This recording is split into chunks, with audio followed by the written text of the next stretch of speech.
inviterai à les ouvrir et lire 2 Rois 7. De préférence, on va, bon, si vous avez le temps chez vous à la maison, vous pouvez lire tous les chapitres, mais c'est une histoire que tout le monde connaît.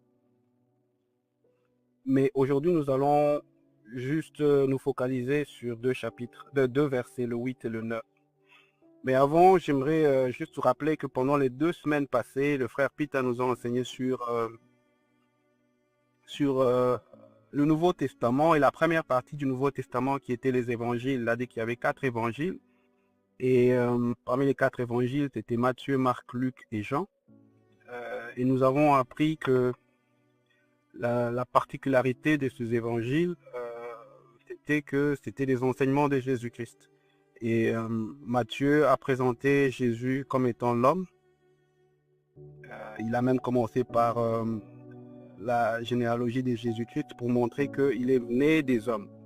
Et puis il y a Marc qui a présenté Jésus-Christ comme étant le lion pour un peu introduire son côté royal, sa royauté et la puissance et la force qu'il incarnait. Et puis il y a Luc qui a présenté Jésus-Christ comme le taureau pour nous montrer un peu le côté sacrifice de Jésus, parce que nous savons que Jésus est venu pour se sacrifier pour que nous puissions avoir la vie éternelle. Et puis à la fin, il y a Jean qui a présenté Jésus-Christ comme étant l'aigle, en commençant par Jésus-Christ avant la création. Et plus tard d'ailleurs, Jean lui-même va aussi parler de Jésus-Christ après la création dans Apocalypse, pour montrer un peu son côté divin, pour montrer que Jésus-Christ est divin. Si vous voyez bien les trois êtres que j'ai cités là, l'homme, le lion, le taureau et l'aigle, ce sont les 4 êtres vivants que Ézéchiel et Jean ont vu dans leur vision quand ils sont allés dans les ciels. Donc ce sont les 4 facettes de Jésus-Christ. Et c'est ce qui représente en fait l'évangile. Pour ce qui est même de l'évangile lui-même, l'évangile signifie seulement la bonne nouvelle. C'est la bonne nouvelle. Et ici, pour nous, c'est la bonne nouvelle de Jésus-Christ qui amène le royaume des cieux, qui nous amène le royaume des cieux, qui nous introduit dans le royaume des cieux. C'est ça la bonne nouvelle. Pour ce qui est de l'histoire, pour ceux qui sont intéressés, et l'évangile, en fait, c'était ce que nous pouvons appeler aujourd'hui, comment est-ce qu'on peut appeler ça aujourd'hui? C'était un peu ce qu'on peut appeler aujourd'hui le breaking news. Parce qu'à l'époque des Romains, quand il y avait un breaking news, le roi envoyait quelqu'un avec crier partout pour dire qu'il y a une bonne nouvelle. Il y a une bonne nouvelle, et la plupart des fois, c'était un territoire nouveau qui a été conquis, ou bien il y a un nouveau prince qui est né, ou bien il y a un nouveau roi qui a été intronisé. Alors c'était un peu ça, on appelait ça l'évangile, Evangelios. Et c'est dans ce cadre-là qu'on utilise évangile aujourd'hui dans la Bible pour nous amener aussi cette bonne nouvelle, pour nous montrer que l'évangile a ce côté bonne nouvelle. Alors aujourd'hui, j'ai choisi à ce qu'on puisse partager sur 2 Rois 7, 8, 9. Et vous allez comprendre pourquoi. Je ne saurais pas vraiment lire tout le texte. Je vais lire seulement le 8 et le 9 parce que c'est ce qui m'intéresse. Je ne vais pas lire tous les chapitres, mais l'histoire, c'est tous les chapitres. Alors, I'm just collecting. Alors, si vous m'entendez, je vais lire au nom de Jésus-Christ. Je lis. Les lépreux étant arrivés à l'entrée du camp, entrèrent dans une tente, mangèrent et burent. Ils emportèrent de l'argent, de l'or et des vêtements, et allèrent les cacher. Puis ils se dirent l'un à l'autre: ce que nous faisons n'est pas bien. Ce jour est un jour de bonne nouvelle. Soulignez bien, ce jour est un jour de bonne nouvelle. Si nous gardons le silence, le châtiment nous atteindra. Allons donc maintenant et annonçons la nouvelle à la maison du roi. Alléluia. C'est le texte que nous allons partager aujourd'hui. J'ai bien souligner sur ce jour est un jour de bonnes nouvelles. Et vous allez voir que bonne nouvelle, en fait, c'est la définition des évangiles. C'est l'importance un peu de ce texte. Pour remettre le texte en contexte, je sais que vous connaissez tous cette histoire. C'est l'histoire des 4 lépreux qui étaient exclus de la société parce qu'ils avaient la lèpre, c'était ça la loi, et ne devaient pas vivre avec le reste de la société. Et ici, c'est l'époque où Israël est divisé en deux après le règne de Salomon. Donc il y a le royaume du Nord et le royaume du Sud. Le royaume du Nord qui avait gardé le nom d'Israël, le royaume du Sud qui était le royaume de Juda. Et ici, l'histoire se passe en fait dans le royaume du Nord, et plus précisément dans sa capitale qui était la Samarie. La Samarie était menacée par les Syriens qui voulaient l'attaquer. Et pour se protéger, ils ont barricadé la ville, ils ont fermé tous les portails de la ville et ils se sont enfermés dans la ville. Mais malheureusement, quand ils se sont enfermés dans la ville, les Syriens ont dit que ça ne servait à rien qu'ils puissent perdre leur énergie, qu'ils vont les laisser mourir dans la ville parce qu'ils vont mourir de faim. Il n'y a pas de nourriture dans la ville qui était barricadée. Alors c'est ainsi que, avec le temps, tout ce qu'ils avaient comme provision est fini et ils ont commencé à mourir de faim. Alors, ils ne savaient plus quoi faire. Et dans la ville, il y avait, à l'époque, il y avait le prophète Élisée à qui Dieu a parlé. Dieu les a promis que non, il y aura la nourriture qui va venir. Je n'ai pas envie d'entrer dans tous les détails, ce n'est pas ce qui nous intéresse aujourd'hui. Et les 4 lépreux étaient à l'extérieur, en fait. Eux aussi étaient mourants de faim. Ils avaient faim et ils ont commencé à se poser des questions. Ils ont dit, si on reste ici, on va mourir parce qu'on n'a pas de quoi manger. Mais ils savaient que de l'autre côté, dans le camp des Syriens, il y avait de la nourriture parce que les Syriens, eux, ils n'étaient pas barricadés dans la ville. Alors ils se sont dit entre eux, au lieu de rester mourir ici de faim, vaut mieux prendre le risque d'aller dans le camp des Syriens et tenter de prendre la nourriture qu'on pourra prendre si jamais on ne nous tuait pas. S'ils nous tuent, tant mieux. S'ils ne nous tuent pas, au moins on aura gagné de quoi manger. C'est comme ça que les 4 lépreux prennent la route. Ils vont vers le camp des Syriens. Mais Dieu, dans sa sagesse, dans sa bonté, dans son côté divin, il a fait à ce que les Syriens qui étaient dans leur camp puissent entendre des bruits de chameaux, de bruits de chevaux, des chevaux de guerre qui les attaquaient pendant que c'était les lépreux qui étaient en train de marcher. Et à entendre ces bruits-là, ils ont eu peur, ils ont dit que le Dieu d'Israël est venu les combattre, alors il fallait fuir parce qu'ils avaient peur du Dieu d'Israël. C'est comme ça que les Syriens vont prendre la poudre d'escampette, ils vont fuir et ils vont laisser tout derrière eux. Ils vont laisser la nourriture, ils vont laisser tout ce qu'ils avaient comme habits précieux, ils vont laisser tout ce qu'ils avaient comme or et argent. Et les 4 lépreux, quand ils arrivent dans le camp, ils se rendent compte que les Syriens avaient fui. Et il y avait de la nourriture en abondance, il y avait de l'or, il y avait de l'argent. Et ils ont commencé à prendre d'où, ils ont commencé à cacher pour eux, ils ont commencé à garder ça pour eux. Et pendant qu'ils étaient en train de garder ça pour eux, une pensée leur est venue en tête. C'est en fait le texte que nous lisons ici. Quand cette pensée-là leur est venue en tête, ils se sont dit que c'était pas bien de juste prendre les choses pour eux-mêmes. Ça serait mieux que eux puissent aller aussi vers Israël, vers la Samarie, demander à ce que tout le monde qui est en train de mourir de ça là-bas puisse venir aussi se servir parce que les Syriens ont fui, ils ont tout laissé. Et c'est un peu ça le texte qu'on a lu. Et c'est la partie qui nous intéresse. Parce qu'ils ont dit ici, ce jour est un jour de bonnes nouvelles. Si nous gardons silence, le châtiment nous atteindra. Allons donc maintenant et annonçons la bonne nouvelle à la maison du roi. Voilà ce qu'ils se sont dit. Et c'est sur ça que je vais vous exhorter aujourd'hui. Nous sommes en train de parler des bonnes nouvelles, nous sommes en train de parler de l'évangile. Et il faut savoir que l'évangile, la bonne nouvelle, est une nourriture qui ne se mange pas seule. Quand tu as la bonne nouvelle, il ne faut pas être égoïste et garder ça pour toi-même. Il faut faire comme les lépreux. Il faut rentrer et chercher ceux qui ont faim et qui ont besoin de la bonne nouvelle, ceux qui ont besoin de nourriture aussi comme toi, que eux aussi viennent se servir pour manger avec toi. Bien-aimés, la bonne nouvelle ici dont nous sommes en train de parler, c'est Ce n'est pas le camp des Syriens, ce n'est pas la nourriture qu'il y a dans le camp des Syriens, mais la bonne nouvelle dont nous sommes en train de parler ici, c'est celle qu'il y a dans le livre de Matthieu, de Marc, de Jean et de Luc. C'est ça notre bonne nouvelle à nous. Je ne sais pas si vous êtes avec moi.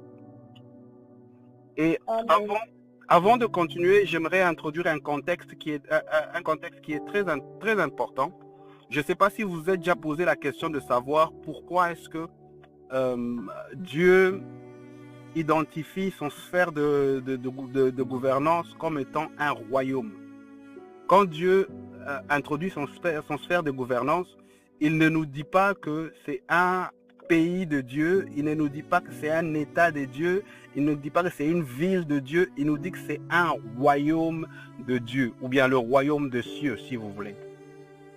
Il y a une raison pour cela.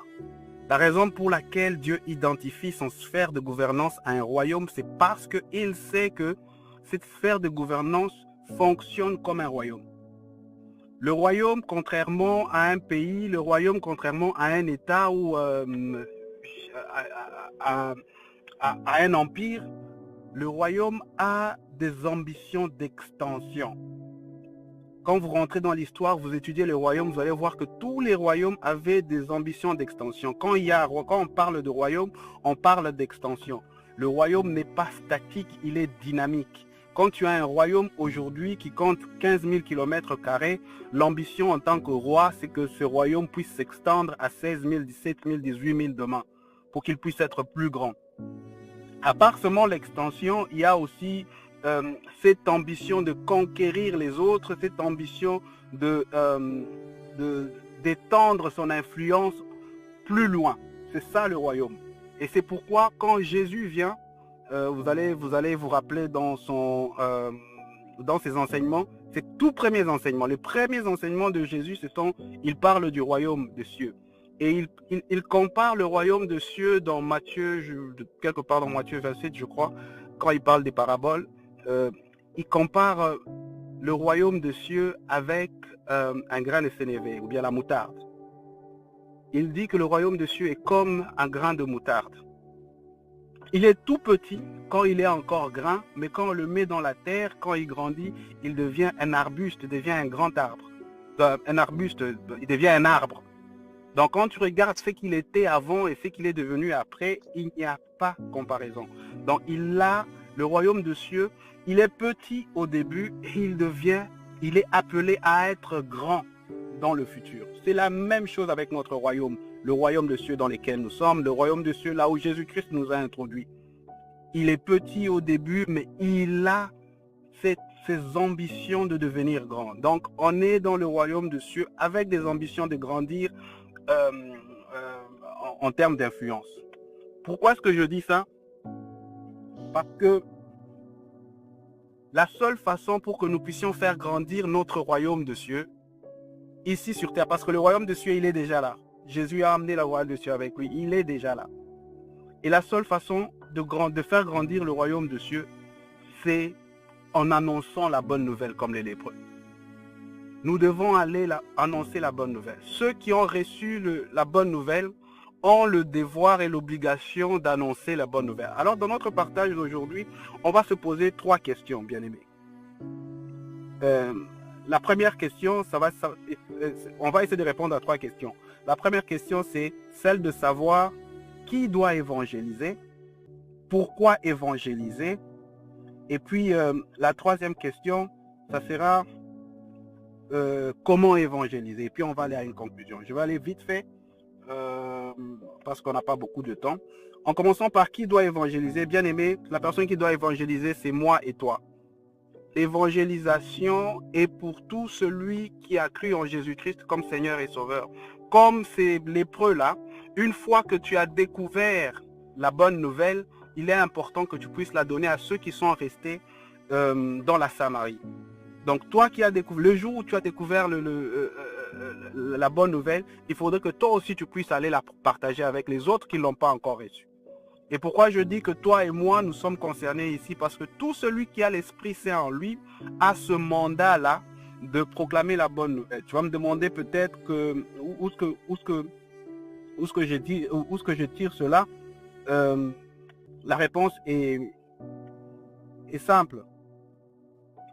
Parce que Jésus-Christ, quand il parle quand il parle dans Acte 1:8, il parle quand il donne le mandat à ses disciples, je vais lire ça parce que j'ai ça devant moi. Il dit, vous recevrez une puissance, le Saint-Esprit survenant sur vous, et vous serez mes témoins à Jérusalem, dans toute la Judée, dans la Samarie et jusqu'à l'extrémité de la terre. Donc tous ceux qui ont reçu le Saint-Esprit ont ce mandat-là de devenir des témoins de Jésus-Christ. Bien-aimé, tu as reçu le Saint-Esprit le jour où tu as accepté le Seigneur comme sauveur tu as accepté Seigneur Jésus-Christ comme sauveur Seigneur et sauveur. Depuis ce jour-là, tu as eu le mandat d'aller témoigner Jésus-Christ. Tu as eu le mandat de devenir le témoin de Jésus-Christ. Alors, pour ne pas traîner sur cette exhortation, nous allons répondre à la deuxième question qui est le pourquoi évangéliser. Nous devons évangéliser parce que nous en avons le mandat. J'ai déjà donné un verset qui dit clairement, qui stipule clairement que nous avons ce mandat-là en recevant l'Esprit Saint d'évangéliser. Nous devons évangéliser parce que nous en sommes obligés. C'est obligatoire pour tout chrétien d'évangéliser, bien-aimé. C'est obligatoire pour tout chrétien de ne pas faire comme les lépreux le faisaient avant, prendre les choses et les garder pour lui-même. Une fois que tu as reçu la bonne nouvelle, tu es obligé d'aller la partager avec ceux qui ne l'ont pas encore reçue. Quand vous lisez Paul, quand il écrit aux Corinthiens, il dit que s'il annonce l'évangile, ce n'est pas c'est pas un sujet de gloire pour lui, c'est parce que la nécessité lui est imposée. Et puis il continue même, il dit malheur à moi si je n'annonce pas l'évangile. La même chose que les lépreux ont dit, si vous vous rappelez très bien du texte qu'on a lu, les lépreux ont dit, si nous gardons le silence, le châtiment tombera sur nous. C'est la même chose que Paul dit. Paul dit malheur à lui s'il n'annonce pas l'évangile. C'est la même chose pour nous aussi. Malheur à nous si nous n'annonçons pas l'évangile, bien-aimés. Il faudrait que nous prenions conscience que nous avons cette obligation. Il ne faudrait pas qu'on puisse attendre à ce que Dieu puisse nous en obliger pour commencer à le faire. Parce que oui, il peut le faire. Si vous vous rappelez de l'histoire de Jonas, Jonas a été forcé d'aller évangéliser. Si vous vous rappelez même de Paul lui-même, lui aussi, pas évangélisé, mais sa conversion aussi était un peu une obligation parce qu'on l'avait aveuglé. Alors n'attends pas à ce que quelque chose de mal puisse t'arriver pour que tu puisses prendre conscience de ton devoir d'aller évangéliser, bien-aimé. La troisième raison pour laquelle nous devons évangéliser, bien-aimé, c'est parce que Dieu n'a que l'homme pour gagner les hommes. N'attends pas à ce que Dieu puisse envoyer un ange sur terre pour qu'il puisse faire la mission d'évangélisation. Dieu n'a que nous. Dieu n'utilise que les hommes pour évangéliser. Et pour cela, il y a beaucoup d'exemples dans la Bible. Le premier exemple, peut-être, ça sera celui de Noé, si vous vous rappelez. Dieu a parlé à Noé pour qu'il puisse demander à ce que les gens puissent monter dans la barque. Les gens lui ont pris pour un charlatan. Et vous savez ce qui s'est passé après. Et à part ça, si maintenant nous rentrons dans le Nouveau Testament, il y a beaucoup d'exemples. Pour ceux qui sont, pour les lecteurs de la Bible, ils vont se rappeler l'exemple de Cornée, par exemple. Cornée a prié, mais rien ne s'est passé. Au lieu que Dieu puisse envoyer un ange pour évangéliser Cornée, Dieu a envoyé un ange pour demander à Cornée d'envoyer des gens chez Pierre pour que Pierre puisse venir évangéliser Cornée. Donc c'est là que vous sentez que Dieu sait qu'il n'y a que l'homme qui puisse évangéliser l'homme. L'ange n'a pas le mandat d'évangélisation. L'oiseau, l'arbre n'a pas un mandat d'évangélisation. Il faudrait qu'il y ait des hommes pour évangéliser. Et si moi et toi, nous ne le faisons pas, Dieu ne va trouver personne d'autre pour le faire. Parce que nous sommes ceux qui avons déjà reçu cette bonne nouvelle. Et nous avons cette obligation de la passer aux autres qui ne l'ont pas encore reçue. La quatrième raison pour laquelle nous devons évangéliser, bien-aimés, c'est parce que nous aimons Jésus-Christ. Rappelez-vous, j'ai dit que évangéliser, c'était témoigner Jésus. Si tu aimes quelqu'un, moi j'ai un ami, j'aimerais bien donner son exemple à lui. J'ai un ami, lui, chaque fois qu'il aime une femme, il n'arrête pas de parler à lui. Tellement qu'il parle trop des filles qu'il aime. Moi, je lui ai donné le nom d'inspecteur Colombo pour ceux qui connaissent Inspecteur Colombo. Inspecteur Colombo ne passait pas une phrase sans pour autant donner l'exemple de sa femme. C'est la même chose avec celui qui a rencontré Jésus. Quand tu as rencontré Jésus et que tu tombes amoureux de lui, tu n'arrêtes pas de parler de lui. Tu n'arrêtes pas de parler de lui. C'est la meilleure façon d'exprimer l'amour pour la personne que tu aimes. C'est de parler de lui. Qu'est-ce que Jésus-Christ a fait dans ta vie? C'est quoi son apport dans ta vie? Partout où tu es, tu as ce fardeau, tu as cette envie de raconter aux gens les bonnes choses qui te sont arrivées. Alors, on va répondre maintenant à la troisième question, qui est celle de comment évangéliser. Je l'ai déjà dit, évangéliser, c'est simple, c'est simple. Tout ce que tu dois faire pour évangéliser, c'est de parler de Jésus. Sois le témoin de Jésus, bien-aimé. Sois son témoin. Tu n'as pas besoin d'extrapoler, tu n'as pas besoin de donner beaucoup de versets bibliques. Tu n'as pas besoin de venir avec des théologies pour que les gens puissent comprendre que Dieu a fait quelque chose dans ta vie.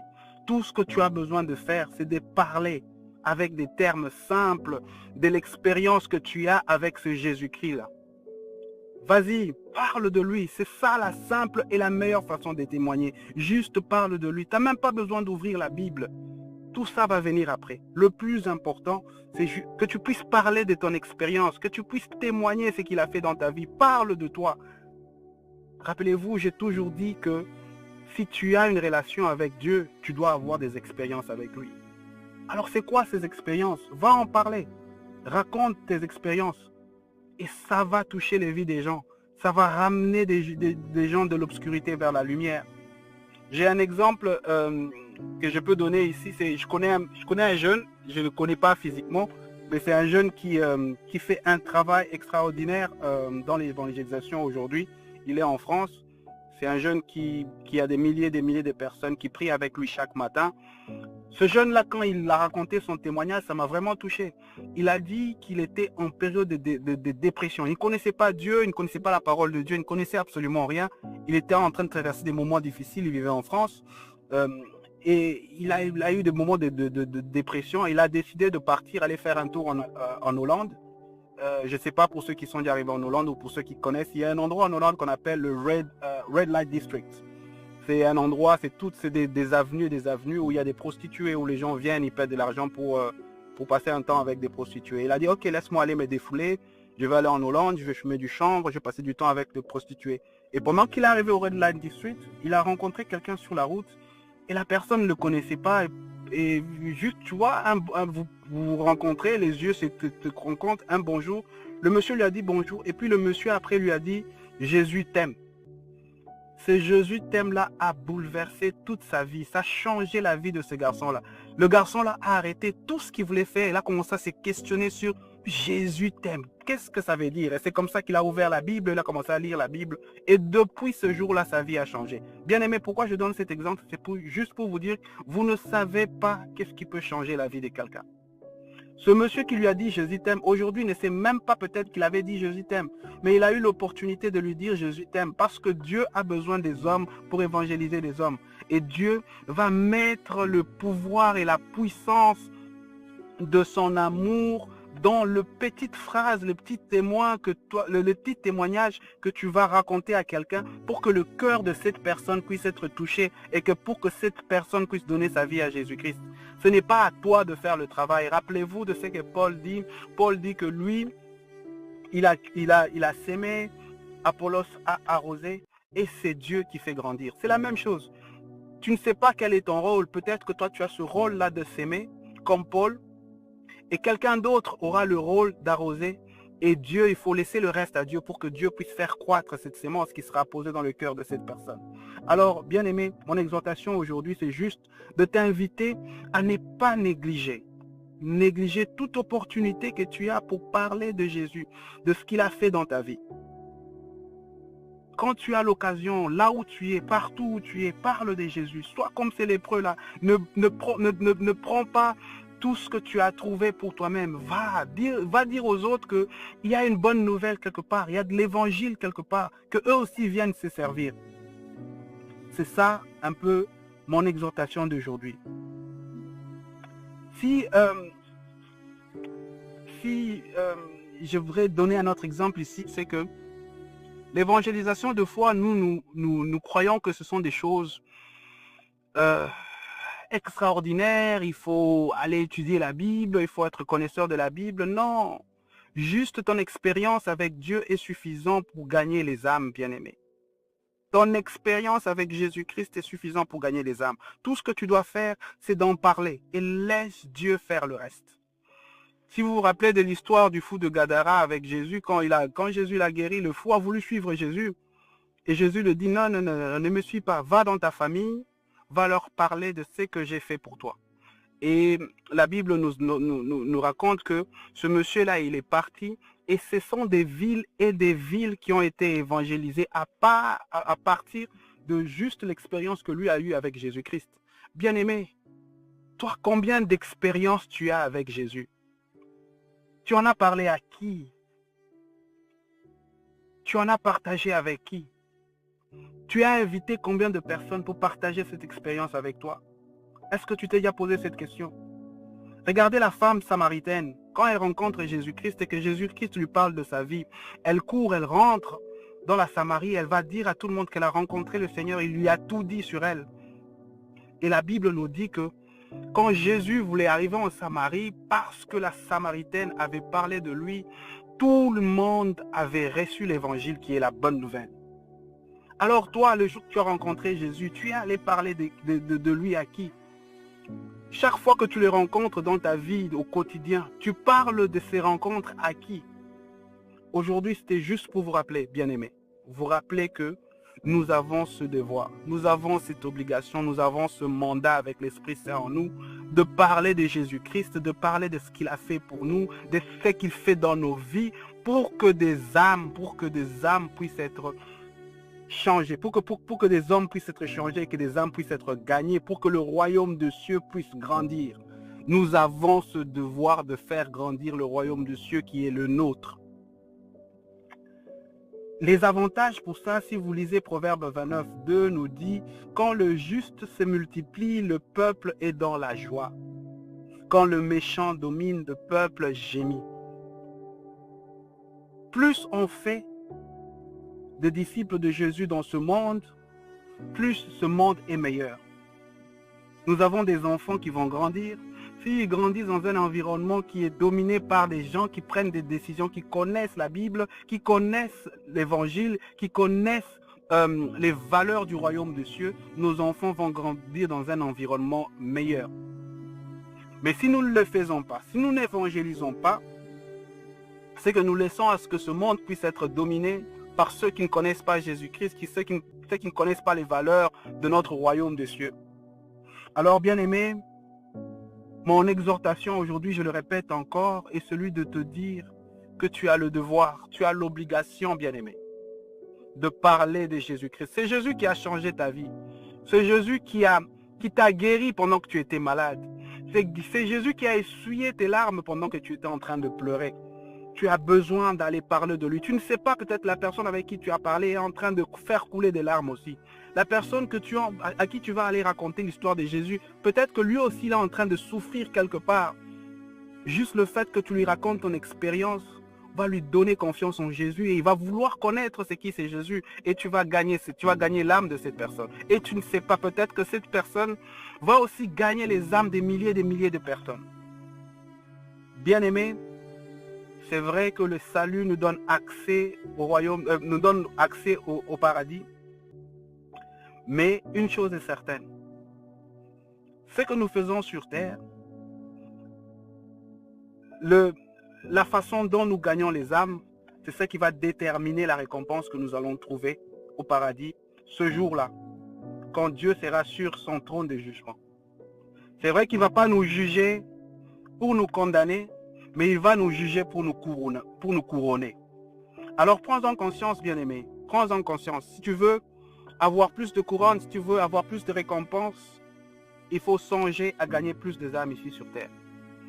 Peut-être qu'une ou deux âmes que tu vas gagner va permettre à ce que des millions de personnes puissent être gagnées. Et ça sera sur ton compte. Et quand tu seras devant Jésus-Christ ce jour-là, il va se rappeler de toutes ces âmes que tu as gagnées, bien-aimé. et cela va constituer ta récompense. Alors ne prends pas ça à la légère, bien-aimé. À partir d'aujourd'hui, rappelle-toi de ce que tu es en train d'écouter aujourd'hui. Rappelle-toi que gagner les âmes, c'est ton boulot. Il n'y a pas un ministère pour gagner les âmes. Gagner les âmes, c'est un devoir, c'est une obligation pour tout croyant, Peu importe si tu es appelé au ministère ou pas, tu as l'obligation de gagner les âmes. Alors, je ne veux pas vous prendre pendant longtemps, bien-aimés, on va prier. On va prier pour que Dieu nous donne la force, qu'il nous donne le courage. Les opportunités, il y en a déjà. Quand tu ouvres ta porte, la personne qui est dehors, c'est une opportunité. Je n'ai pas envie qu'on prie pour les opportunités parce qu'on en a chaque jour. Alors, on va demander à ce que Dieu nous donne la force. Je ne vais pas aussi demander à ce qu'on puisse prier que Dieu nous équipe parce que nous sommes déjà équipés. Le Saint-Esprit que tu as en toi est venu avec tout. Tout ce dont tu as besoin de faire, c'est de prendre le courage et de parler, de témoigner Jésus-Christ. Alors demandons à ce que Dieu nous puisse nous donner courage, qu'il nous donne courage parce qu'il est la source de notre courage.